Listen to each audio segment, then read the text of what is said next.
الحمد لله رب العالمين والصلاة والسلام الأتمان الأكملان على المبعوث رحمة للعالمين نبينا وقدوتنا محمد وعلى آله وصحبه أجمعين أما بعد സ്നേഹം നിറഞ്ഞ സഹോദരങ്ങളെ, ഇന്ന് ആളുകൾക്കിടയിൽ വളരെയധികം ചർച്ച ചെയ്യപ്പെട്ടുകൊണ്ടിരിക്കുന്ന ഒരു വിഷയമാണ് സ്റ്റോക്ക് മാർക്കറ്റ് അല്ലെങ്കിൽ ഷെയർ മാർക്കറ്റ് എന്ന് പറയുന്നത്. നമുക്കറിയുന്നത് പോലെ സ്റ്റോക്ക് മാർക്കറ്റിൽ വ്യത്യസ്ത മാർക്കറ്റ് സെഗ്മെൻറ്റ്സ് ഉണ്ട്. അതിൽ കമ്പനികളുടെ ഷെയറുകൾ ട്രേഡ് ചെയ്യപ്പെടുന്ന സെഗ്മെൻറ്റിനാണ് നമ്മൾ ക്യാപിറ്റൽ മാർക്കറ്റ് എന്ന് പറയുന്നത്. അതിൻ്റെ ഇസ്ലാമികമായ തലങ്ങളെക്കുറിച്ചാണ് ഇന്ന് നമ്മൾ ചർച്ച ചെയ്യുന്നത്. ഒരുപാട് സഹോദരങ്ങളാണ് ഫിഖ്ഹുസ് സുന്നയിലേക്ക് ഷെയർ മാർക്കറ്റിൻ്റെ ഇസ്ലാമിക വിധി എന്താണ് എന്ന് ചോദിച്ചുകൊണ്ട് മെയിൽ ചെയ്തിട്ടുള്ളത്. ശ്രദ്ധിച്ച് കേൾക്കുക. അല്ലാഹു സുബ്ഹാനഹു വ തആല കാര്യങ്ങൾ മനസ്സിലാക്കാൻ നമുക്ക് ഏവർക്കും തൗഫീഖ് നൽകുമാറാകട്ടെ. ആമുഖമായി സൂചിപ്പിക്കുവാനുള്ളത്, നിങ്ങൾക്ക് ഇസ്ലാമികമായ കാര്യങ്ങളെക്കുറിച്ച് കൂടുതൽ അറിയാനും പഠിക്കാനും ഫിഖ്ഹുസ് സുന്ന വെബ്സൈറ്റ് ഉപയോഗപ്പെടുത്താവുന്നതാണ്. അതുപോലെ തന്നെ ഫിഖ്ഹുസ് സുന്ന ചാനൽ സബ്സ്ക്രൈബ് ചെയ്യുകയാണെങ്കിൽ ഇവിടെ അപ്ലോഡ് ചെയ്യുന്ന വീഡിയോകൾ നിങ്ങൾക്ക് കേൾക്കുകയും ചെയ്യാവുന്നതാണ്. നമുക്ക് നമ്മളുടെ വിഷയത്തിലേക്ക് കടക്കാം. എന്താണ് ഷെയർ മാർക്കറ്റ് എന്ന് പറയുന്നത്? IPO അഥവാ ഇനീഷ്യൽ പബ്ലിക് ഓഫറിംഗ് എന്ന പ്രൊസീജിയറിലൂടെ പബ്ലിക്ലി ലിസ്റ്റ് ചെയ്യപ്പെടുന്ന കമ്പനികളുടെ ഷെയറുകൾ വിൽക്കപ്പെടുകയും അതുപോലെ തന്നെ വാങ്ങിക്കപ്പെടുകയും ഒക്കെ ചെയ്യുന്നതായ ഇടമാണ് ഷെയർ മാർക്കറ്റ് എന്ന് പറയുന്നത്. അപ്പോൾ അവിടെ ഷെയറുകൾ വാങ്ങിക്കാം, അതുപോലെ തന്നെ ഷെയറുകൾ വിൽക്കുകയും ചെയ്യാം. എന്നാൽ ഷെയർ മാർക്കറ്റിൻ്റെ ടെക്നിക്കൽ ടേംസിനെ കുറിച്ച് കൂടുതൽ ആഴത്തിൽ സംസാരിക്കാനല്ല, മറിച്ച് ഷെയർ മാർക്കറ്റിൽ കച്ചവടം നടക്കുന്ന രീതികളെക്കുറിച്ചും അതിൻ്റെ ഇസ്ലാമികമായ തലങ്ങളെക്കുറിച്ചും മതപരമായി നിഷിദ്ധമായ വല്ല കാര്യങ്ങളും അതിൽ കടന്നു വരുന്നുണ്ടോ എന്നതിനെക്കുറിച്ചുമൊക്കെ സംസാരിക്കുവാനാണ് നമ്മൾ ഉദ്ദേശിക്കുന്നത്. 3 രീതിയിലാണ് ഷെയർ മാർക്കറ്റിൽ ആളുകൾ ഷെയറുകൾ ട്രേഡ് ചെയ്യുന്നത്. ഒന്ന് ഇൻട്രാഡേ ട്രേഡിംഗ്, മറ്റൊന്ന് സ്വിംഗ് ട്രേഡിംഗ്, മൂന്നാമത്തേത് ലോങ് ടേം ഇൻവെസ്റ്റ്മെൻറ്റ്. അപ്പോൾ അയാൾ ഇൻട്രാഡേ ട്രേഡിങ്ങിന് വേണ്ടിയാണ് ഷെയർ വാങ്ങിക്കുന്നത് എങ്കിൽ സ്വാഭാവികമായും അയാളൊരു നിബന്ധനയോട് കൂടിയാണ് ഷെയർ വാങ്ങുന്നത്. അഥവാ താൻ ഷെയർ വാങ്ങിക്കുന്ന അതേ ദിവസം സ്റ്റോക്ക് മാർക്കറ്റ് ക്ലോസ് ചെയ്യുന്നതിന് മുൻപായി നിർബന്ധമായും ആ ഷെയർ വിറ്റിരിക്കണം. അത് ആ ഷെയറിൻ്റെ വില താഴോട്ട് പോകുകയാണെങ്കിലും മുകളിലോട്ട് പോകുകയാണെങ്കിലും നിർബന്ധമായും അതേ ദിവസം ആ ഷെയർ വിറ്റിരിക്കണം എന്ന ഉപാധിയോട് കൂടിയാണ് ഇൻട്രാഡേ ട്രേഡിങ്ങിന് വേണ്ടി ഒരാൾ ഷെയർ വാങ്ങിക്കുന്നത്. ഒരാൾക്ക് ഷെയർ മാർക്കറ്റിൽ നിന്ന് ഷെയർ വാങ്ങിക്കണമെങ്കിൽ നേരിട്ട് ചെന്നുകൊണ്ട് ഷെയർ വാങ്ങിക്കാൻ സാധിക്കുകയില്ല. ട്രേഡിംഗ് ബ്രോക്കേഴ്സ് ത്രൂ ആണ് അയാൾ എന്ത് ചെയ്യുന്നത്, ഷെയർ വാങ്ങിക്കുന്നത്. അപ്പോൾ അങ്ങനെ വാങ്ങിക്കുന്ന സമയത്ത് അയാളുടെ മുന്നിൽ 2 ഓപ്ഷനുണ്ട്. നിങ്ങൾ വാങ്ങിക്കുന്ന ഷെയർ ഇൻട്രാഡേ ട്രേഡിങ്ങിന് വേണ്ടിയുള്ളതാണോ, അതല്ല നിങ്ങൾക്ക് നിങ്ങളുടെ ഡിമാറ്റ് അക്കൗണ്ടിലേക്ക് ഡെലിവറി ചെയ്യാനുള്ള റെഗുലർ രീതിയിൽ നിങ്ങൾ വാങ്ങിക്കുന്നതായ ഷെയറുകളാണോ എന്നത് അയാൾക്ക് തിരഞ്ഞെടുക്കാം. അപ്പോൾ ഇൻട്രാഡേ ട്രേഡിങ്ങിന് വേണ്ടിയാണ് ഒരാൾ തിരഞ്ഞെടുക്കുന്നത് എങ്കിൽ ആ ദിവസം തന്നെ സ്റ്റോക്ക് മാർക്കറ്റ് ക്ലോസ് ചെയ്യുന്നതിന് മുൻപായി നിർബന്ധമായും ആ ഷെയർ വിറ്റിരിക്കണം. ഇനി അഥവാ ഒരാൾ വിൽക്കാത്ത പക്ഷം സ്വമേധയാ ആ ഷെയർ വിറ്റുപോകുന്നതാണ്. അതിനാണ് നമ്മൾ ഓട്ടോമാറ്റിക് സ്ക്വയർ ഓഫ് എന്ന് പറയുന്നത്. ആ ദിവസം സ്റ്റോക്ക് മാർക്കറ്റ് ക്ലോസ് ചെയ്യുമ്പോൾ എത്രയാണോ ആ ഷെയറിൻ്റെ വില, ആ വിലക്ക് ആ ഷെയർ വിറ്റുപോകുകയും ചെയ്യുന്നതാണ്. ഇവിടെ പ്രാഥമികമായി നോക്കിക്കഴിഞ്ഞാൽ തന്നെ കർമ്മശാസ്ത്രം പഠിച്ചിട്ടുള്ള ആർക്കും അറിയാം ഇൻട്രാഡേ ട്രേഡിംഗ് നിഷിദ്ധമാണ് എന്ന് മനസ്സിലാക്കാൻ സാധിക്കും. കാരണം നബി സല്ലല്ലാഹു അലൈഹി വസല്ലമ പറഞ്ഞു, അൽ ബയ്യാനി ബിൽ ഖിയാരി മാ ലം യതഫറഖ. ഒരാൾ കച്ചവടം ചെയ്യുന്ന വ്യക്തിയാകട്ടെ അല്ലെങ്കിൽ വാങ്ങിക്കുന്ന വ്യക്തിയാകട്ടെ, കച്ചവടം നടന്ന് പരസ്പരം വേർപിരിയുന്നതിന് മുൻപായി വിൽക്കണോ അതോ വേണ്ടയോ എന്ന് പരിപൂർണമായും അയാൾക്ക് തിരഞ്ഞെടുക്കുവാനുള്ള സ്വാതന്ത്ര്യം അയാൾക്കുണ്ട്. ഇതാണ് നബി സല്ലല്ലാഹു അലൈഹി വസല്ലമ പറഞ്ഞത്. ഇതിനാണ് കർമ്മശാസ്ത്രത്തിൽ ഖിയാറുൽ മജ്ലിസ് എന്ന് പറയുന്നത്. ഇത് ശറഅ് വിൽക്കുന്ന വ്യക്തിക്കും അതുപോലെ തന്നെ വാങ്ങിക്കുന്ന വ്യക്തിക്കും നൽകിയിട്ടുള്ള സ്വാതന്ത്ര്യമാണ്. അപ്പോൾ ഒരു ട്രേഡിൽ, ഒരു കച്ചവടത്തിൽ ഇടപെടുന്നതിന് മുൻപ് വിൽക്കണോ അതല്ല വിൽക്കാതിരിക്കണോ, അതുപോലെ തന്നെ വാങ്ങിക്കണോ അതല്ല വാങ്ങിക്കാതിരിക്കണോ എന്ന് തിരഞ്ഞെടുക്കാനുള്ള പരിപൂർണമായ സ്വാതന്ത്ര്യം അയാൾക്കുണ്ടായിരിക്കണം. എന്നാൽ ഈ ഒരു സ്വാതന്ത്ര്യം അയാളിൽ നിന്ന് എടുത്തു കളഞ്ഞുകൊണ്ട് വില കൂടിയാലും കുറഞ്ഞാലും നിർബന്ധമായും നിങ്ങൾ ഷെയർ വാങ്ങിച്ച അതേ ദിവസം വിറ്റിരിക്കണം എന്ന ഉപാധിയോടുകൂടി ഷെയറുകൾ വാങ്ങിക്കുകയും വിൽക്കുകയും ചെയ്യുന്ന രീതിയാണ് ഇൻട്രാഡേ ട്രേഡിംഗ്. അപ്പോൾ അടിസ്ഥാനപരമായി തന്നെ ഇൻട്രാഡേ ട്രേഡിംഗ് നിഷിദ്ധമാണ്. കാരണം ഈ ഒരു സ്വാതന്ത്ര്യം ഏതൊരു കച്ചവടത്തിൽ നഷ്ടപ്പെടുന്നുവോ ആ കച്ചവടം ഇസ്ലാമികമായ കാഴ്ചപ്പാടിൽ നിഷിദ്ധമായി തീരും എന്നുള്ളതാണ് നമ്മൾ മനസ്സിലാക്കേണ്ടത്. ഇനി ഇൻട്രാഡേ ട്രേഡിംഗ് നമ്മൾ നിഷിദ്ധമാണ് എന്ന് പറയുമ്പോൾ എന്തുകൊണ്ടത് നിഷിദ്ധമാകുന്നു, അതിൻ്റെ യുക്തി ഒന്ന് നമുക്ക് പരിശോധിക്കാം. ഇൻട്രാഡേ ട്രേഡിങ്ങിന് വേണ്ടി ഒരാൾ ഷെയർ വാങ്ങിക്കുമ്പോൾ അതേ ദിവസം അയാൾ വിൽക്കണം. നമുക്കറിയാം ഷെയർ മാർക്കറ്റിലെ ദിനേനയുള്ള ഷെയറുകളുടെ വില എന്ന് പറയുന്നത് വളരെയധികം സ്പെക്കുലേറ്റീവാണ്. വലിയ രൂപത്തിൽ അത് കൂടുകയും കുറയുകയും ഒക്കെ ചെയ്തേക്കാം. മാത്രമല്ല മാർക്കറ്റിലുള്ള ഓരോ ഷെയറുകളുടെയും വിലയെ ഒരുപാട് കാര്യങ്ങൾ സ്വാധീനിക്കുന്നുണ്ട്. രാഷ്ട്രീയപരമായ കാര്യങ്ങൾ, അതുപോലെ തന്നെ സാമ്പത്തികപരമായിട്ടുള്ള കാര്യങ്ങൾ, മാർക്കറ്റിൽ വിൽക്കുവാനും വാങ്ങിക്കുവാനും വേണ്ടി വരുന്നതായ ആളുകളുടെ താല്പര്യങ്ങൾ, ഇങ്ങനെയുള്ള ഒരുപാട് കാര്യങ്ങൾ എന്ത് ചെയ്യുന്നുണ്ട്, ഒരു ഷെയറിൻ്റെ വിലയെ നിർണ്ണയിക്കുന്നുണ്ട്. അപ്പോൾ സ്വാഭാവികമായും ഈ ഷെയറിൻ്റെ വില എത്രത്തോളം മുകളിലോട്ട് പോകാമോ അതുപോലെ തന്നെ താഴോട്ട് പോകാനുമുള്ള സാധ്യതയുണ്ട്. വലിയ രൂപത്തിലുള്ള ലാഭങ്ങൾ ഉണ്ടാകാൻ സാധ്യത നിലനിൽക്കുമ്പോൾ അതുപോലെ തന്നെ നഷ്ടങ്ങൾ സംഭവിക്കുവാനുമുള്ള സാധ്യതയുണ്ട്. ഷെയർ മാർക്കറ്റിനെ കുറിച്ച് അതിൽ അവഗാഹം നേടിയിട്ടുള്ള ആളുകളൊക്കെ പറയുന്നത് നിങ്ങൾക്ക് കാണാൻ സാധിക്കും. അതിൽ 90% നഷ്ടം സംഭവിക്കുന്നവരായ ആളുകളാണ് എന്നുള്ളതാണ്. അപ്പോൾ അതേ ദിവസം തന്നെ ട്രേഡ് ചെയ്യണമെന്ന് പറയുമ്പോൾ വലിയ രൂപത്തിൽ വിലക്ക് വ്യത്യാസം ഉണ്ടാകാൻ ഇടയുള്ള ഒരു ഇടത്തിൽ സ്വാഭാവികമായും അതേ ദിവസം കൂടിയാലും കുറഞ്ഞാലും ട്രേഡ് ചെയ്യാം എന്ന ഉപാധിയോടുകൂടി ഞാൻ പ്രവേശിക്കുമ്പോൾ വലിയ രൂപത്തിലുള്ളൊരു ഭാഗ്യ പരീക്ഷണത്തിനും ഒരു ഗാംബ്ലിങ്ങിനുമാണ് യഥാർത്ഥത്തിൽ ഞാൻ തയ്യാറാകുന്നത് എന്ന് പറയാതെ വയ്യ. മാത്രമല്ല നമുക്കറിയാം എങ്ങനെയാണ് ഈ വിലയെ സ്വാധീനിക്കപ്പെടുന്നത്. ഡിമാൻഡും സപ്ലൈയുമാണ് ഒരു വസ്തുവിൻ്റെ വില നിർണ്ണയിക്കുന്നത്. അതായത് ഒരു ഷെയർ വാങ്ങിക്കുവാൻ വേണ്ടിയുള്ള ആളുകളുടെ എണ്ണം അത് വിൽക്കുവാൻ വേണ്ടിയുള്ള ആളുകളെക്കാൾ കൂടുതലുണ്ട് എങ്കിൽ സ്വാഭാവികമായും അതിൻ്റെ പ്രൈസ് കൂടിക്കൊണ്ടിരിക്കും, അതിൻ്റെ വില കൂടിക്കൊണ്ടിരിക്കും. ഈ വാങ്ങിക്കാൻ വേണ്ടിയുള്ള ആളുകളുടെ എണ്ണം വർദ്ധിക്കും തോറും ആ വില മുകളിലോട്ട് പോകും. സ്വാഭാവികമായും ആ ഷെയറുകൾ ആളുകൾ അതിൻ്റെ വില മുകളിലോട്ട് പോകുമ്പോൾ കൂടുതൽ ആളുകൾ അത് വാങ്ങിക്കാൻ വേണ്ടി വരും. അപ്പോൾ പ്രൈസ് ഒരു പരിധി വരെ മുകളിലോട്ട് പോകും. പിന്നീട് സ്വാഭാവികമായും ആ ഷെയറുകൾ ഒരു പരിധി വരെ എത്തുമ്പോൾ ആളുകൾ വിൽക്കാൻ തുടങ്ങും. ഇങ്ങനെ ആനുപാതികമായി വിൽക്കാനുള്ള ആളുകളുടെ എണ്ണം വാങ്ങിക്കാനുള്ള ആളുകളെക്കാൾ കൂടുതലായി വരുമ്പോൾ അതിൻ്റെ പ്രൈസ് താഴോട്ട് പോയിക്കൊണ്ടിരിക്കുകയും ചെയ്യും. അപ്പോൾ ഈ മുകളിലോട്ട് പോകുക അതുപോലെ തന്നെ താഴോട്ട് പോകുക എന്നുള്ളത് സ്വാഭാവികമായും ഈ ഡിമാൻഡും സപ്ലൈയും അനുസരിച്ച് സംഭവിച്ചു കൊണ്ടിരിക്കുന്നതായ ഒരു കാര്യമായിരിക്കും. അത് ഹൈലി സ്പെക്കുലേറ്റീവാണ്. നമുക്കൊരിക്കലും തന്നെ പ്രെഡിക്റ്റ് ചെയ്യാൻ സാധിക്കുകയില്ല, അനുമാനിക്കാൻ മാത്രമേ സാധിക്കുകയുള്ളൂ. അപ്പോൾ അത്തരത്തിലുള്ളൊരു മാർക്കറ്റിൽ ഇതേ ദിവസം ഞാൻ ട്രേഡ് ചെയ്തു കൊള്ളാം എന്ന ഉപാധിയോടുകൂടി പ്രവേശിക്കുമ്പോൾ അതൊരർത്ഥത്തിൽ ഒരു ചൂതാട്ടം തന്നെയാണ് എന്ന് പറയേണ്ടി വരും. മാത്രമല്ല നേരത്തെ നമ്മൾ സൂചിപ്പിച്ചതുപോലെ ഞാൻ ആ ദിവസത്തിൽ നിർബന്ധമായും ട്രേഡ് ചെയ്തിരിക്കണം എന്ന ഉപാധിയോടുകൂടി പ്രവേശിക്കുമ്പോൾ തന്നെ അത് ഇസ്ലാമികമായി നിഷിദ്ധമായി തീരുന്നു എന്നതാണ് നമ്മൾ മനസ്സിലാക്കേണ്ടത്. ഇനി എന്തിനാണ് ഇൻട്രാഡേ ട്രേഡിംഗ് ആളുകൾ ഓപ്റ്റ് ചെയ്യുന്നത്? ഇത്രയധികം നമുക്കറിയാം വലിയ പ്രോഫിറ്റ് ഉണ്ടാക്കാം, അതുപോലെ തന്നെ വലിയ രൂപത്തിലുള്ള നഷ്ടങ്ങൾ അവർക്ക് സംഭവിക്കാം. ഈ ഒരു രംഗത്ത് അവഗാഹം നേടിയിട്ടുള്ള ആളുകളൊക്കെ പറയുന്നത് 90% ആളുകളും നഷ്ടമുണ്ടാക്കുന്നവരായ ആളുകളാണ് ഈ ഇൻട്രാഡേ ട്രേഡിംഗ് ചെയ്യുന്ന ആളുകളിൽ കൂടുതലുമുള്ളത്. അപ്പോൾ എന്തിനാണ് ആളുകൾ ഈ ഒരു കാര്യം ഓപ്റ്റ് ചെയ്യുന്നത്, ഇൻട്രാഡേ ട്രേഡിങ്ങിന് വേണ്ടി പോകുന്നത്? ഒരു ബ്രോക്കറുടെ കയ്യിൽ നിന്നും ഇൻട്രാഡേ ട്രേഡിങ്ങിന് വേണ്ടിയാണ് ഷെയർ വാങ്ങിക്കുന്നത് എങ്കിൽ അവിടെ ചില പ്രിവിലേജുകൾ ഈ ബ്രോക്കർ ഇയാൾക്ക് നൽകുന്നുണ്ട്. അതിൽപ്പെട്ട ഒന്നാണ് ലിവറേജ് എന്ന് പറയുന്നത്. അതായത് ഇയാൾ വാങ്ങിക്കുന്ന ഷെയറിൻ്റെ വാങ്ങിക്കാൻ വേണ്ടി നൽകുന്ന തുക എത്രയാണോ അതിൻ്റെ 20 ഇരട്ടിയോളം, അത് ഓരോ ബ്രോക്കർമാർക്കും അനുസരിച്ച് മാറിക്കൊണ്ടിരിക്കും. അപ്പോൾ 20 ഇരട്ടിയോളം ഇയാൾക്ക് ലിവറേജ് നൽകാം, പണം കടമായി നൽകുകയും അതുവഴി ഇയാൾക്ക് കൂടുതൽ ഷെയറുകൾ വാങ്ങിക്കുകയും ചെയ്യാം എന്നുള്ളൊരു ഓപ്ഷൻ ഈ ബ്രോക്കർമാർ നൽകുന്നുണ്ട്. അതുകൊണ്ടാണ് പലപ്പോഴും പല ആളുകളും ഇൻട്രാഡേ ട്രേഡിങ്ങിന് വേണ്ടി തിരിയുന്നത്. അഥവാ കുറച്ച് പണമുണ്ടെങ്കിലും വലിയ രൂപത്തിൽ കച്ചവടം നടത്താൻ സാധിക്കും എന്നുള്ള ഒരു ഓപ്ഷൻ അയാളുടെ മുന്നിലുണ്ട്. പക്ഷേ ഇവിടെ നമ്മൾ മനസ്സിലാക്കേണ്ടത് വലിയ രൂപത്തിൽ ലാഭമുണ്ടാക്കാനുള്ള സാധ്യത ഇയാളുടെ മുന്നിലുള്ളപ്പോഴും വലിയ രൂപത്തിൽ അതുപോലെ തന്നെ നഷ്ടം സംഭവിക്കാനുള്ള സാധ്യതയും ഇയാളുടെ മുന്നിലുണ്ട്.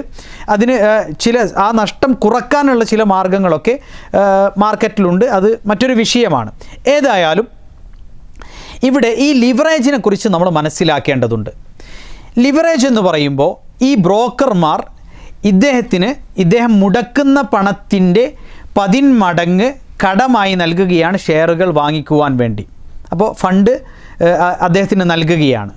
ഇവിടെ ഈ ഫണ്ട് എന്തിനാണ് കമ്പനികൾ ഇദ്ദേഹത്തിന് നൽകുന്നത്? സ്വാഭാവികമായും അതേ ദിവസം ഈ പറയുന്ന ഷെയറുകൾ ഇദ്ദേഹം ട്രേഡ് ചെയ്യുമ്പോൾ ഈ കമ്പനികളിലൂടെ തന്നെ, അഥവാ ഈ കമ്പനികൾ മുഖേനയാണ് ആ ഷെയറുകൾ ട്രേഡ് ചെയ്യുന്നത്. അപ്പോൾ അതുവഴി ലഭിക്കുന്നതായ ബ്രോക്കറേജ് അഥവാ കമ്മീഷൻ ഈ കമ്പനികൾക്ക് ലഭിക്കാൻ വേണ്ടിയാണ് ഇത്രയും വലിയ രൂപത്തിലുള്ള ലിവറേജ് ഈ കമ്പനികൾ ഇയാൾക്ക് നൽകുന്നത്. സ്വാഭാവികമായും ഈ കമ്പനികൾക്ക് അതിലൊരു ബെനിഫിറ്റ് ഉണ്ട് എന്നർത്ഥം. ഇവിടെയാണ് നബി സല്ലല്ലാഹു അലൈഹി വസല്ലമ പറഞ്ഞതായ മറ്റൊരു ഹദീസ് നമ്മളുടെ മുന്നിലേക്ക് വരുന്നത്. ലാ യഹില്ലു സലഫുൻ വബൈഅ, അഥവാ കടവും കച്ചവടവും പരസ്പരം കൂട്ടിക്കെട്ടിയുള്ളതായ കരാർ അനുവദനീയമല്ല.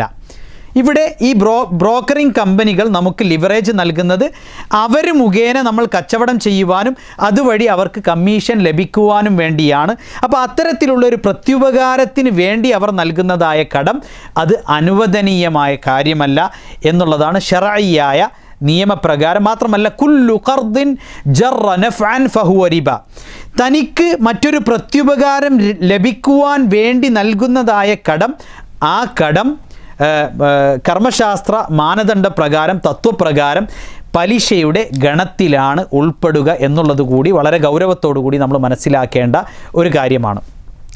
ഇൻട്രാഡേ ട്രേഡിങ്ങിനെ കുറിച്ച് നമ്മൾ ചർച്ച ചെയ്യുമ്പോൾ അനിവാര്യമായിട്ടും നമ്മൾ മനസ്സിലാക്കിയിരിക്കേണ്ട മറ്റൊരു കാര്യമാണ് ഡെറിവേറ്റീവ്സ് എന്ന് പറയുന്നത്, അഥവാ ഫ്യൂച്ചേഴ്സ് ആൻഡ് ഓപ്ഷൻസ്.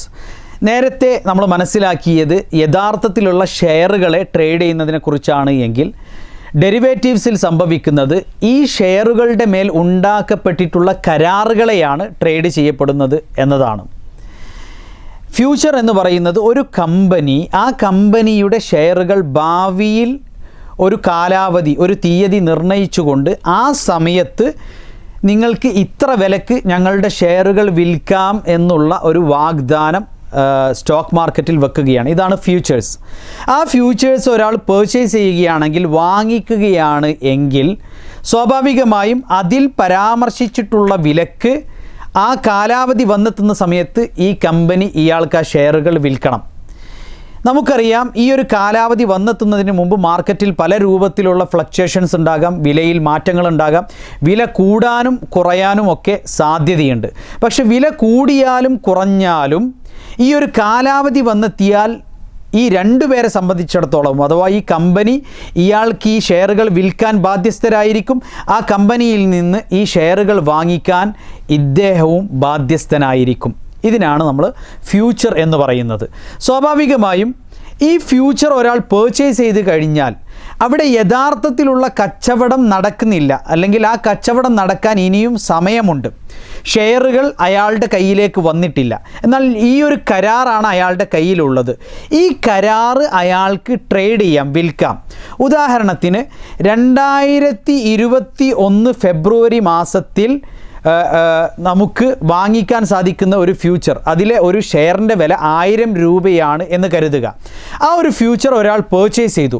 ആ ഷെയറിൻ്റെ വാല്യൂ വർദ്ധിച്ച് ഇന്നതിന് 1100 രൂപയുണ്ട് എങ്കിൽ ഈ ഫ്യൂച്ചർ മറ്റൊരാൾക്ക് അത് മറിച്ചു വിൽക്കാം. അപ്പോൾ സ്വാഭാവികമായും ആ വ്യക്തി നാളെ ഇനിയും വില കൂടാൻ സാധ്യതയുണ്ട്. അപ്പോൾ അങ്ങനെ വില കൂടുകയാണ് എങ്കിൽ എനിക്ക് ഈ വില കൂടിയ ഷെയറുകൾ 1000 രൂപക്ക് വാങ്ങിക്കാമല്ലോ എന്ന് പ്രതീക്ഷിച്ചുകൊണ്ട് അയാൾ ഈ കരാറ് വാങ്ങിക്കുന്നു. ഇവിടെ സംഭവിക്കുന്നത് യഥാർത്ഥത്തിൽ കച്ചവടം നടന്നിട്ടില്ലാത്ത, അല്ലെങ്കിൽ ഷെയറുകളുടെ കച്ചവടം നടക്കുന്നതിന് മുൻപായി അതിൻ്റെ മേൽ ഉണ്ടാക്കപ്പെട്ടിട്ടുള്ള ഈ കരാറുകളെ മറിച്ചു വിൽക്കുന്നു എന്നുള്ളതാണ്. ഇത് ഇസ്ലാമികമായി നിഷിദ്ധമാണ്. നമുക്കറിയാം, അയാൾ അയാളുടെ ഉടമസ്ഥതയിലേക്ക് വന്നിട്ടില്ലാത്തതായൊരു വസ്തുവിനെ മറിച്ച് വിറ്റുകൊണ്ട് അതിൽ നിന്ന് ലാഭമുണ്ടാക്കുക എന്നുള്ളത് വിലക്കപ്പെട്ടിട്ടുള്ളതായ കാര്യമാണ്. ഹക്കീം ഇബ്നു ഹിസാം റളിയല്ലാഹു അൻഹുവിൽ നിന്ന് വന്നിട്ടുള്ളതായ ഹദീസിൽ നബി കരീം സ്വല്ലല്ലാഹു അലൈഹി വസല്ലമ കൃത്യമായി അദ്ദേഹത്തോട് പറഞ്ഞു, ലാ തബിഅ മാ ലൈസ ഇൻദക്, നിൻ്റെ കൈവശമില്ലാത്തത് അത് വിൽക്കുവാനുള്ള അനുവാദം നിനക്കില്ല എന്ന്. അപ്പോൾ യഥാർത്ഥത്തിലുള്ള കച്ചവടം നടക്കുന്നതിന് മുൻപാണ് ഈ പറയുന്ന ഫ്യൂച്ചർ നമ്മൾ എന്ത് ചെയ്യുന്നത്, മറിച്ച് വിൽക്കുന്നത് എന്നതായതുകൊണ്ട് തന്നെ ഈ ഫ്യൂച്ചേഴ്സ് എന്താണ്, നിഷിദ്ധമായിട്ടുള്ളൊരു കാര്യമാണ്. അതുപോലെ തന്നെയാണ് ഓപ്ഷൻസ് എന്ന് പറയുന്നത്. എന്നാൽ ഓപ്ഷൻസിലുള്ളൊരു വ്യത്യാസം, ഇൻ കേസ് വില കുറയുകയാണ് എങ്കിൽ ഈ വ്യക്തിക്ക് കച്ചവടത്തിൽ നിന്ന് പിന്മാറാനുള്ള അനുവാദമുണ്ട്. ഫ്യൂച്ചറിൽ നമുക്കറിയാം വില കൂടിയാലും കുറഞ്ഞാലും ആ പറഞ്ഞിട്ടുള്ള കരാർ പ്രകാരം ആ കാലാവധി എത്തുമ്പോൾ കച്ചവടം നടന്നിരിക്കണം.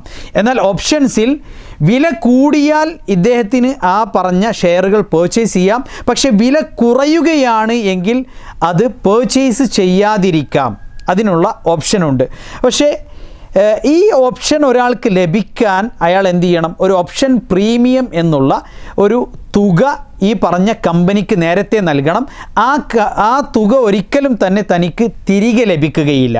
അപ്പോൾ ഓപ്ഷൻ പ്രീമിയം എന്നുള്ള നിലക്ക് ഇൻ കേസ് വില കുറയുകയാണെങ്കിൽ കച്ചവടത്തിൽ നിന്ന് പിന്മാറാനുള്ള ആ ഒരു സ്വാതന്ത്ര്യം തനിക്ക് ലഭിക്കാൻ ഒരു പ്രീമിയം ഈ കമ്പനിക്ക് നേരത്തെ നൽകേണ്ടതുണ്ട്. ആ പണം ഒരിക്കലും തനിക്ക് എന്ത് ചെയ്യുകയില്ല, തിരികെ ലഭിക്കുകയില്ല എന്നുള്ളതാണ്. അപ്പോൾ ഇവിടെ നേരത്തെ നമ്മൾ പറഞ്ഞ അതേ കാരണം കൊണ്ട് തന്നെ ഈ ഓപ്ഷൻസും നിഷിദ്ധമാണ്. അതോടൊപ്പം മറ്റൊരു കാര്യം കൂടി, അതായത് പണം നൽകിക്കൊണ്ട് റിസ്ക് ഫാക്ടർ ഒരാളിലേക്ക് മാത്രം പരിമിതപ്പെടുത്തുന്നതായ ഒരു കാര്യം കൂടി അടങ്ങിയിട്ടുള്ളതിനാൽ ആ ഒരു നിഷിദ്ധം കൂടി ഓപ്ഷൻസിൽ കടന്നു വരുന്നുണ്ട് എന്ന് നമുക്ക് കാണാൻ സാധിക്കുന്നതാണ്. ഈ ഓപ്ഷൻസും ഫ്യൂച്ചേഴ്സും ഒക്കെ അതിൻ്റെ യഥാർത്ഥ പേർപ്പസ് എന്ന് പറയുന്നത് സ്റ്റോക്ക് മാർക്കറ്റിൽ ഒരാൾക്ക് സംഭവിക്കാവുന്ന അപകടങ്ങളുടെ ആഘാതം കുറക്കുവാൻ വേണ്ടി ഹെഡ്ജിങ്ങിന് വേണ്ടിയിട്ടാണ് യഥാർത്ഥത്തിൽ ഇത് ഉപയോഗിക്കുന്നത്. എന്നാൽ അതേസമയം ഇതൊരു ട്രേഡിംഗ് ഇൻസ്ട്രുമെൻ്റ് കൂടിയാണ്. അതിൻ്റെ പേർപ്പസ് അറിഞ്ഞുകൊണ്ടോ അറിയാതെയോ ആളുകൾ അത് ട്രേഡ് ചെയ്യാറുണ്ട്. ഏതായാലും അത് നിഷിദ്ധമാണ് എന്ന് വളരെ വ്യക്തമായി തന്നെ നമുക്ക് മനസ്സിലാക്കാൻ സാധിക്കുന്നതാണ്. വല്ലാഹു ആലം. ഇനി ഇൻട്രാഡേ ട്രേഡേഴ്സിന് ബ്രോക്കേഴ്സ് നൽകുന്ന മറ്റൊരു പ്രിവിലേജാണ് ഷോർട്ട് സെല്ലിംഗ് എന്ന് പറയുന്നത്. അഥവാ സ്റ്റോക്ക് മാർക്കറ്റിൽ ഒരു കമ്പനിയുടെ ഷെയർ വാല്യൂ താഴോട്ട് പോകുകയാണെങ്കിലും അതിൽ നിന്നും എങ്ങനെ ലാഭമുണ്ടാക്കാം എന്നുള്ള രീതിയാണ് ഷോർട്ട് സെല്ലിംഗ് എന്ന് പറയുന്നത്. ഉദാഹരണത്തിന് ഒരു കമ്പനിയുടെ ഷെയർ വാല്യൂ 1000 രൂപയാണ് എന്ന് കരുതുക. സ്വാഭാവികമായും ആ നാട്ടിൽ എന്തെങ്കിലും ഒരു പുതിയ നിയമം വന്നു, അതല്ലെങ്കിൽ ആ കമ്പനിയുമായി ബന്ധപ്പെട്ട് എന്തെങ്കിലും ഒരു ന്യൂസ് പുറത്തു വന്നു, സ്വാഭാവികമായും ആളുകൾക്ക് ആ കമ്പനിയുടെ ഷെയറിനോടുള്ള ഡിമാൻഡ് കുറയുകയും അതിൻ്റെ വില താഴോട്ട് പോകുകയും ചെയ്യുകയാണ്. അങ്ങനെ 1000 രൂപ വിലയുണ്ടായിരുന്ന ഷെയർ ഇപ്പോൾ 900 രൂപയിലെത്തി. ആ സമയത്ത് ഒരാൾ അത് ഷോർട്ട് സെൽ ചെയ്യാനും ഇനിയും താഴോട്ട് വില പോകുകയാണെങ്കിൽ അതിൽ നിന്ന് ലാഭമുണ്ടാക്കാനും തീരുമാനിക്കുകയാണ്. ഇവിടെ ഇയാൾ ചെയ്യുന്നത് 900 രൂപ വിലയെത്തിയപ്പോൾ ഇയാൾ എന്ത് ചെയ്യുന്നു, ഈ ഷെയർ വിൽക്കുന്നു. അയാളുടെ കയ്യിൽ ആ കമ്പനിയുടെ ഷെയർ ഇല്ല, പക്ഷേ അയാൾ എന്ത് ചെയ്യുന്നു, ഒരു വിൽക്കാനുള്ള ഓർഡർ പ്ലേസ് ചെയ്യുന്നു. അപ്പോൾ മറ്റൊരാൾക്ക് ആദ്യം ഈ ഷെയറുകൾ വിൽക്കുക എന്ന കാര്യമാണ് ഇവിടെ ഈ ബ്രോക്കർ ത്രൂ ഇയാൾ ചെയ്യുന്നത്. അതിനുശേഷം മാർക്കറ്റിൽ വീണ്ടും ഈ ഷെയറിൻ്റെ വാല്യൂ കുറയുകയും ഒരു 850 രൂപയിലേക്ക് എത്തിയപ്പോൾ ഈ ഷെയറുകൾ ഇയാൾ പർച്ചേസ് ചെയ്യുകയും ചെയ്യുന്നു. അപ്പോൾ 850 രൂപയ്ക്ക് ഈ പർച്ചേസ് ചെയ്യുന്ന ഷെയറുകളാണ് നേരത്തെ തന്നെ 900 രൂപയ്ക്ക് ഇയാൾ വിറ്റിട്ടുള്ളത്. അപ്പോൾ ഇവിടെ ഓരോ ഷെയറുകളിലും അയാൾക്ക് 50 രൂപ ലാഭം ലഭിക്കുന്നു. ഇതെങ്ങനെയാണ് സാധ്യമാകുന്നത് എന്ന് ഒരുപക്ഷെ നമുക്ക് സംശയമുണ്ടായിരിക്കാം. ഒരു സ്റ്റോക്ക് മാർക്കറ്റിൽ ഒരു ദിവസം നടക്കുന്നതായ ട്രേഡുകൾ അത് എക്സിക്യൂട്ട് ആവുന്നത് ഓവർനൈറ്റ് ആണ്. അപ്പോൾ ആ സമയത്ത് ബ്രോക്കേഴ്സ് ഇയാൾക്ക് നൽകുന്നതായ ലാഭമുണ്ടാക്കാനുള്ള ഒരു രീതിയാണ്, അഥവാ ബ്രോക്കേഴ്സിൻ്റെ ഒരു ഇടപാടിലൂടെ സാധ്യമാകുന്നതാണ്. ഇയാൾ നേരത്തെ തൻ്റെ കൈവശമില്ലാത്ത ഷെയറുകൾ വിൽക്കുകയും പിന്നീട് വില കുറഞ്ഞ സമയത്ത് അതേ ഷെയറുകൾ ആ വിൽപ്പനയ്ക്ക് വേണ്ടി വാങ്ങിക്കുകയും ചെയ്യുന്നതായ രീതി. ഈ പറയുന്ന കാര്യവും ഇസ്ലാമികമായി നിഷിദ്ധമാണ്. കാരണം ഒരാൾ ആ ഷെയറുകൾ വാങ്ങിക്കുന്നതിന് മുൻപ് തന്നെ ആ ഷെയർ എന്ത് ചെയ്യുന്നു, ട്രേഡ് ചെയ്യുന്നു. അതാണ് ഷോർട്ട് സെല്ലിംഗ് എന്ന് പറയുന്നത് തന്നെ. ഇത് നിഷിദ്ധമാണ് എന്ന് നേരത്തെ തന്നെ നമ്മൾ മനസ്സിലാക്കി. ഹക്കീം ഇബ്നു ഹിസാം റളിയല്ലാഹു അൻഹുവിനോട് നബി സല്ലല്ലാഹു അലൈഹി വസല്ലമ പറഞ്ഞ ലാ തബിഅ മാ ലൈസ ഇൻദക്, നീ നിൻ്റെ ഉടമസ്ഥതയിലില്ലാത്ത ഒരു വസ്തു അത് നീ എന്ത് ചെയ്യരുത്, നീ വിൽക്കുകയും പിന്നീട് അത് അറേഞ്ച് ചെയ്ത് കൊടുക്കുകയും ചെയ്യുക എന്നുള്ളത് എന്തല്ല, ശരിയായ കാര്യം അല്ല എന്നുള്ളത് ഇസ്ലാമികമായി നമ്മൾ മനസ്സിലാക്കേണ്ട ഒരു കാര്യമാണ്. കർമ്മശാസ്ത്രത്തിൽ വളരെ പ്രാഥമികമായി തന്നെ അറിവുള്ള ആളുകൾക്ക് അറിയുന്ന ഒരു വിഷയവുമാണ്. അതുകൊണ്ട് ഷോർട്ട് സെല്ലിങ്ങും നിഷിദ്ധമായിട്ടുള്ള കാര്യമാണ്. അപ്പോൾ ഇൻട്രാഡേ ട്രേഡിങ്ങിനെ കുറിച്ച് പറയുകയാണെങ്കിൽ നമ്മൾ മനസ്സിലാക്കി കഴിഞ്ഞു, ഇൻട്രാഡേ ട്രേഡിങ്ങിൻ്റെ അടിസ്ഥാന തത്വം തന്നെ ഇസ്ലാമിക നിയമങ്ങൾക്കെതിരാണ്. അഥവാ ഹൈലി സ്പെക്കുലേറ്റീവ് ആയിട്ടുള്ളൊരു മാർക്കറ്റിൽ ഇന്നത്തെ ദിവസം തന്നെ നിർബന്ധമായും ട്രേഡ് ചെയ്തിരിക്കണം എന്നുള്ള ഉപാധിയോട് കൂടിയാണ് ഇൻട്രാഡേ ട്രേഡിങ്ങിന് വേണ്ടിയിട്ട് ഒരാൾ ഷെയർ വാങ്ങിക്കുന്നത് തന്നെ. അതുകൊണ്ട് തന്നെ ഇൻട്രാഡേ ട്രേഡിംഗ് നിഷിദ്ധമാണ് എന്നുള്ളത് വളരെ വ്യക്തമാണ്. അതുപോലെ തന്നെ അതുമായി ബന്ധപ്പെട്ട് നിൽക്കുന്ന ഫ്യൂച്ചേഴ്സ് ആൻഡ് ഓപ്ഷൻസ്, അതുപോലെ ഷോർട്ട് സെല്ലിംഗ്, ഇതൊക്കെ നിഷിദ്ധമാണ് എന്ന് നമ്മൾ മനസ്സിലാക്കി കഴിഞ്ഞു. ഇനി ഇൻട്രാഡേ ട്രേഡിങ്ങിൽ നിന്ന് വ്യത്യസ്തമായി ഒരാൾക്ക് റെഗുലർ ട്രേഡിംഗ് മെത്തേഡ്സ് ഉപയോഗിച്ചുകൊണ്ട് സ്റ്റോക്ക് മാർക്കറ്റിൽ ഷെയറുകൾ ട്രേഡ് ചെയ്യാമോ എന്നതിനെക്കുറിച്ചാണ് നമ്മൾ ചർച്ച ചെയ്യുന്നത്. അഥവാ നേരത്തെ നമ്മൾ സൂചിപ്പിച്ചു, ഇൻട്രാഡേ ട്രേഡിങ്ങിൽ ഒരാൾ ഷെയർ വാങ്ങിക്കുമ്പോൾ തന്നെ അതേ ദിവസം നിർബന്ധമായും വിറ്റിരിക്കണമെന്ന ഉപാധിയോട് കൂടിയാണ് വാങ്ങിക്കുന്നത്. അയാൾ ആ ഷെയർ തൻ്റെ ട്രേഡിംഗ് അക്കൗണ്ടിൽ കൈപ്പറ്റുകയും ആ ട്രേഡിംഗ് അക്കൗണ്ടിലൂടെ തന്നെ വിൽക്കുകയുമാണ് ചെയ്യുന്നത്. തൻ്റെ ഡിമാറ്റ് അക്കൗണ്ടിലേക്ക് അയാൾ എന്ത് ചെയ്യുന്നില്ല, അത് ഡെലിവർ ചെയ്യുന്നില്ല, അത് കൈപ്പറ്റുന്നില്ല. എന്നാൽ റെഗുലർ ട്രേഡിങ്ങിൽ, അത് സ്വിംഗ് ട്രേഡിംഗ് ആവട്ടെ, ലോങ് ടേം ഇൻവെസ്റ്റ്മെൻ്റ് ആവട്ടെ, ഷെയർ പർച്ചേസ് ചെയ്യുന്നൊരു വ്യക്തി ആ ഷെയർ എന്ത് ചെയ്യുന്നു, അത് കൈപ്പറ്റുന്നു. അത് തൻ്റെ ഡിമാറ്റ് അക്കൗണ്ടിൽ ഡെലിവർ ചെയ്ത ശേഷം പൂർണ്ണമായ സ്വാതന്ത്ര്യത്തോടു കൂടി അയാൾ ഉദ്ദേശിക്കുന്ന സമയത്ത് അയാൾ എന്ത് ചെയ്യുന്നു, ആ ഷെയർ ട്രേഡ് ചെയ്യുകയും ചെയ്യുന്നു. അപ്പോൾ ഇത് ഒരു സാധാരണ നിലക്കുള്ള ലിവറേജോ മറ്റുള്ള കാര്യങ്ങളോ ഒന്നും പൊതുവിൽ ഇല്ലാത്തതായ ഒരു ട്രേഡിംഗ് മെത്തേഡാണ്. എന്നാൽ റെഗുലർ ട്രേഡിങ്ങിന് വേണ്ടി നമ്മൾ ഉപയോഗിക്കുന്നതായ ഷെയറുകൾ, ആ ഷെയറുകൾ അനുവദനീയമായ ഷെയറുകളായിരിക്കണം എന്ന നിബന്ധന ഇവിടെ ബാധകമാണ്. അതായത് സ്റ്റോക്ക് മാർക്കറ്റിൽ വ്യത്യസ്ത സെക്ടറുകളിൽ പ്രവർത്തിക്കുന്ന കമ്പനികൾ ഉണ്ടാകാം. മദ്യവുമായി ബന്ധപ്പെടുന്നവ, അതുപോലെ തന്നെ ചൂതാട്ടവുമായി ബന്ധപ്പെടുന്നവ, പലിശയുമായി ബന്ധപ്പെടുന്നവ, ഇങ്ങനെ പല രൂപത്തിലുള്ള കമ്പനികൾ ഉണ്ടാകാം. അപ്പോൾ അത്തരത്തിലുള്ള കാര്യങ്ങൾക്ക് അവയുടെ ഷെയറുകൾ നമുക്ക് ട്രേഡ് ചെയ്യാൻ അനുവാദമില്ല. കാരണം മതപരമായി അവ നിഷിദ്ധമായതുകൊണ്ട് തന്നെ അത് മുഖേന വരുമാനം ഉണ്ടാക്കുക എന്നുള്ളതും നിഷിദ്ധമായിട്ടുള്ള കാര്യമാണ്. ഇനി അനുവദനീയമായ സെക്ടറുകളിൽ പ്രവർത്തിക്കുന്ന കമ്പനികളാണെങ്കിൽ, ഉദാഹരണത്തിന് IT കമ്പനികൾ, അതുപോലെ തന്നെ ഫാർമസ്യൂട്ടിക്കൽസ്, മരുന്നുകളുമായി ബന്ധപ്പെട്ട കമ്പനികൾ, ഇങ്ങനെ തുടങ്ങിയിട്ടുള്ള സെക്ടറുകളിലാണ് അവയിൽ പ്രവർത്തിക്കുന്ന കമ്പനികളുടെ ഷെയറുകൾ നമ്മൾ പർച്ചേസ് ചെയ്തുകൊണ്ട് ട്രേഡ് ചെയ്യുകയാണെങ്കിൽ 2 രൂപത്തിലുള്ള കമ്പനികളാണ് അവിടെ നമുക്ക് കാണാൻ സാധിക്കുക. ഒന്ന്, ഹറാമും ഹലാലും തങ്ങളുടെ പ്രവർത്തന രംഗത്ത് ഇടകലരുന്ന കമ്പനികൾ, അതല്ലാതെ അനുവദനീയമായ ഹലാലായ മാർഗത്തിൽ മാത്രം പ്രവർത്തിക്കുന്നതായ കമ്പനികൾ. ഹറാമും ഹലാലും ഇടകലരുന്ന കമ്പനികൾ എന്ന് പറയുന്നത്, ഉദാഹരണത്തിന് വലിയ രൂപത്തിൽ പലിശക്ക് ലോൺ എടുത്തുകൊണ്ട് പ്രവർത്തിക്കുന്നതായ കമ്പനികൾ, അതുപോലെ തന്നെ തങ്ങളുടെ പണം കടപ്പത്രങ്ങളിലും ഡിബഞ്ചേഴ്സിലും അതുപോലെ തന്നെ ഫിക്സഡ് ഡെപ്പോസിറ്റിലുമൊക്കെ നിക്ഷേപിച്ചുകൊണ്ട് അതിൽ നിന്നും വരുമാനമുണ്ടാക്കുന്നതായ കമ്പനികൾ, ഇങ്ങനെ തുടങ്ങി ഹറാമും ഹലാലും ഇടകലരുന്നവ, എന്നാൽ അത്തരത്തിലുള്ള നിഷിദ്ധങ്ങളൊന്നും കടന്നു വരാത്ത കമ്പനികൾ. നിഷിദ്ധങ്ങൾ കടന്നു വരാത്ത കമ്പനികളെ സംബന്ധിച്ചിടത്തോളം അവയുടെ ഷെയറുകൾ ട്രേഡ് ചെയ്യുക എന്നുള്ളത് റെഗുലർ മെത്തേഡ് അനുസരിച്ചുകൊണ്ട് അനുവദനീയമാണ്. എന്നാൽ ഇടകലരുന്ന കമ്പനികളുടെ വിഷയത്തിൽ പണ്ഡിതന്മാർക്കിടയിൽ വ്യത്യസ്ത അഭിപ്രായങ്ങളുണ്ട്. പഠന വിധേയമാക്കുമ്പോൾ നമുക്ക് മനസ്സിലാക്കാൻ സാധിക്കുന്നത് അതൊരു ശുബ്ഹത്തുള്ള വിഷയമാണ്, ആശയക്കുഴപ്പമുള്ള വിഷയമാണ് എന്നതുകൊണ്ട് തന്നെ അത് ഉപേക്ഷിക്കപ്പെടേണ്ടതാണ്. അത് നമുക്ക് അനുവദനീയമാണ് എന്ന് പറയാൻ, ജസ്റ്റിഫൈ ചെയ്യാനുള്ള യാതൊരു വകുപ്പും നമുക്ക് കാണുന്നില്ല എന്നുള്ളതാണ്. ഞാനൊരു കമ്പനിയുടെ ഷെയർ വാങ്ങിക്കുമ്പോൾ സ്വാഭാവികമായും ആ കമ്പനിയുടെ കാര്യങ്ങളിൽ ഞാൻ എന്ത് ചെയ്യുന്നു, ഭാഗവാക്കാകുന്നു. സ്വാഭാവികമായും അതിൻ്റെ ഉത്തരവാദിത്വം എനിക്ക് കൂടിയുണ്ട്. അപ്പോൾ ആ കമ്പനി പലിശക്ക് ലോൺ എടുത്തുകൊണ്ട് പ്രവർത്തിക്കുകയും അത്തരത്തിലുള്ള ഹറാമായ കാര്യങ്ങളൊക്കെ ചെയ്യുന്നുണ്ട് എങ്കിൽ അതിൻ്റെ മതപരമായ ഉത്തരവാദിത്വം എനിക്ക് കൂടി ഉണ്ടാകും. അപ്പോൾ അത്തരത്തിലുള്ളൊരു കമ്പനിയുടെ ഷെയറുകൾ ഞാൻ ട്രേഡ് ചെയ്യുക എന്നുള്ളത് അനുവദനീയമല്ല. നമ്മളുടെ നാട്ടിലൊക്കെ ഇസ്ലാമിക നിയമങ്ങളോട് യോജിക്കുന്ന ഷെയറുകളാണ് എന്ന പേരിൽ പറയപ്പെടുന്ന ഷെയറുകളിൽ പല ഷെയറുകളും ഇത്തരത്തിലുള്ള ഇടകലർന്ന ഹറാമും ഹലാലും ഇടകലർന്നതായ ഷെയറുകളാണ് എന്നത് സാന്ദർഭികമായി നമ്മൾ മനസ്സിലാക്കുക. പലപ്പോഴും ശരിയ നിയമങ്ങൾ അനുസരിച്ചുള്ള ഷെയറുകളാണ് എന്ന് പറയാൻ അവർ പറയുന്നത് ഈ കമ്പനിയുടെ 1/3, ആ 1/3 കവിയാതെ പലിശയുമായോ മറ്റുള്ള കാര്യങ്ങളുമായോ ബന്ധപ്പെടുന്ന കമ്പനികളാണെങ്കിൽ കുഴപ്പമില്ല എന്നുള്ളൊരു ജസ്റ്റിഫിക്കേഷനാണ്. എന്നാൽ മതപരമായി ഏതൊരർത്ഥത്തിലാണ് അതിനെ ന്യായീകരിക്കാൻ സാധിക്കുക എന്ന് വ്യക്തിപരമായി എനിക്ക് മനസ്സിലാക്കാൻ സാധിക്കുന്നില്ല. അതുകൊണ്ട് തന്നെ വ്യക്തിപരമായി ഞാൻ മനസ്സിലാക്കുന്നത് അതൊരു ശുബഹത്തുള്ള വിഷയമാണ്, അത് ഒഴിവാക്കേണ്ടതാണ്. അത്തരത്തിലുള്ള കമ്പനികളുടെ ഷെയർ നമുക്ക് ട്രേഡ് ചെയ്യാനുള്ള അനുവാദമില്ല എന്നുള്ളതാണ്. എന്നാൽ ഇത്തരത്തിലുള്ള നിഷിദ്ധങ്ങൾ കടന്നു വരാത്ത കമ്പനികളാണ് എങ്കിൽ അവയുടെ ഷെയറുകൾ നമുക്ക് ട്രേഡ് ചെയ്യാം എന്നുള്ളതാണ്. ഈ സ്റ്റോക്ക് മാർക്കറ്റിനെ കുറിച്ച് പറയുമ്പോൾ നമ്മൾ ഒരിക്കലും മനസ്സിലാക്കരുത് നമ്മളുടെ നാട്ടിലുള്ള ഒരു സ്റ്റോക്ക് മാർക്കറ്റിനെ കുറിച്ച് മാത്രമാണ് നമ്മൾ സംസാരിക്കുന്നത് എന്ന് അല്ല. പല രാജ്യങ്ങളിലും ഇത്തരത്തിലുള്ള സ്റ്റോക്ക് മാർക്കറ്റുകളുണ്ട്. അത്തരം സ്റ്റോക്ക് മാർക്കറ്റുകളിൽ ഇത്തരത്തിലുള്ള ഹറാമും ഹലാലും ഇടകലരാത്തതായ ധാരാളം കമ്പനികളുടെ സ്റ്റോക്കുകൾ ട്രേഡിങ്ങിന് അവൈലബിൾ ആയിട്ടുള്ള രാജ്യങ്ങളുണ്ട്. ഇസ്ലാമിക രാഷ്ട്രങ്ങളിലൊക്കെ അപ്രകാരമുള്ള സ്റ്റോക്കുകൾ നമുക്ക് കാണാൻ സാധിക്കുന്നതാണ്.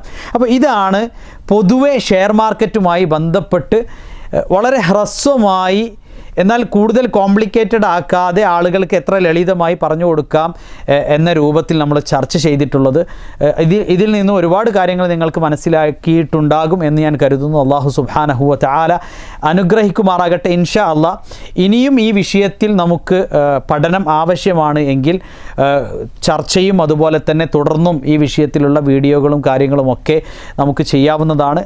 ലൈവ് സെഷൻസ് തന്നെ നമുക്ക് ഫിഖ്ഹു സുന്നയുടെ ഫേസ്ബുക്ക് പേജിലോ അതല്ലെങ്കിൽ നമ്മളുടെ യൂട്യൂബ് ചാനലിലോ നമുക്ക് ചെയ്യാവുന്നതാണ്. അല്ലാഹു സുബ്ഹാനഹു വ തആല അനുഗ്രഹിക്കുമാറാകട്ടെ. എപ്പോഴും നമ്മളുടെ സമ്പാദ്യം ഹലാലായിരിക്കുവാൻ വേണ്ടി പരിശ്രമിക്കുക.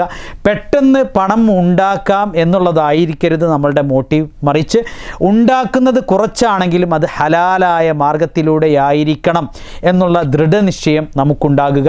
നബി സല്ലല്ലാഹു അലൈഹി വസല്ലമ പറഞ്ഞല്ലോ, സമ്പത്ത് എന്ന് പറയുന്നത് അള്ളാഹുവിൻ്റെ ഫദ്ലാണ്. അള്ളാഹു സുബ്ഹാനഹു വ തആല നമുക്ക് നൽകുന്നതായ അനുഗ്രഹമാണ്. വഇന്നഹു ലാ യുനാലു ഫദ്ലുഹു ബിമഅസിയതിഹി. അള്ളാഹുവിൻ്റെ ഫദ്ലിനെ, അള്ളാഹു നൽകുന്ന അനുഗ്രഹത്തെ നിങ്ങൾ ഹറാമായ മാർഗത്തിലൂടെ അന്വേഷിക്കരുത് എന്ന് നബി കരീം സല്ലല്ലാഹു അലൈഹി വസല്ലമ നമ്മെ പഠിപ്പിച്ചതായി കാണാൻ സാധിക്കും. അള്ളാഹു സുബ്ഹാനഹു വ തആല അനുഗ്രഹിക്കുമാറാകട്ടെ. വസല്ലല്ലാഹു അലാ നബിയിന മുഹമ്മദ് വഅലാ ആലിഹി വസഹ്ബിഹി വസല്ലം.